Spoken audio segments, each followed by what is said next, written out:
Hello বন্ধুরা, দেখো আমি এখানে ঝুড়ি ঝুড়ি করে আলু কেটে নিয়েছি আর পেঁয়াজ নিয়েছি, কাঁচা লঙ্কা নিয়েছি। আমি আজকে ডিম দিয়ে আলু ঝোড়া করব। দেখো তারপরে এখানে আমি কড়াই বসিয়ে দিয়ে তার মধ্যে আমি এখানে সরষের তেল দিয়ে দিয়েছি। দিয়ে তেলটা কিন্তু ভালোই গরম হয়ে গেছে। হ্যালো বন্ধুরা, তোমরা সবাই কেমন আছো? আশা করি সবাই ভালো আছো। অনেকভাবে তো আলুর ঝোড়া খেয়েছো, তুমি ডিম দিয়ে একবার আলুর ঝোড়া দিয়ে খেয়ে যাবো, অবশ্যই কিন্তু তোমাদের খুব ভালো লাগে। সকালবেলা গরম ভাতের সঙ্গে কিন্তু দারুণ লাগে। তারপরে দেখো এখানে আমি আলুটা দিয়ে দিলাম, তারপরে পেঁয়াজ কুচিটা দিয়ে দিলাম, তারপরে কাঁচা লঙ্কা চেরা কয়েকটা দিয়ে দিলাম। দিয়ে এখানে একটু পরিমাণ মতো আমি লবণ দিয়ে দিলাম। তারপরে এটাকে আমি ভালো মতো নাড়াচাড়া করে নেব। বন্ধুরা, তোমরা কিন্তু অবশ্যই শেয়ার করো, কমেন্ট করে, লাইক করো, অনেক অনেক ভালোবাসা দিও। দেখো এখানে আমি লবণটা দিয়ে একটু নাড়াচাড়া করে নিলাম।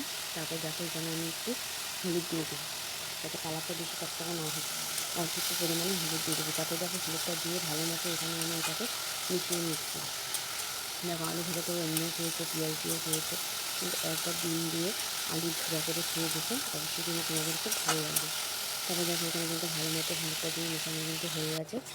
দেখো এখানে কিন্তু আমার আলুটা আদা ভাজা কিন্তু হয়ে গেছে, কিছুটা লাল লাল হয়ে গেছে আর কিছুটা কিন্তু হয়নি। তার আগে দেখো মাঝখানটা আমি একটু ফাঁকা করে নিয়ে আর এখানে দেখো 3টার মতো ডিম নিয়েছি।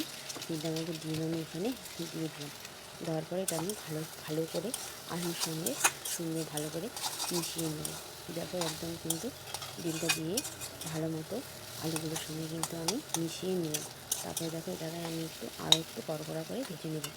দেখো একদম কিন্তু ভাজা কিন্তু কড়কড়া একদম হয়ে গেছে, একদম কিন্তু ঝোড়ার মতো হয়ে গেছে, একদম দেখো লাল মুচমুচে হয়ে গেছে কিন্তু আলু ভাজা। দেখো ডিম দিয়ে ঝোড়া রেসিপি আমার কিন্তু একদম রেডি। দেখো আমি নামিয়ে নিয়েছি, একদম ডিম দিয়ে আলুর ঝোড়া।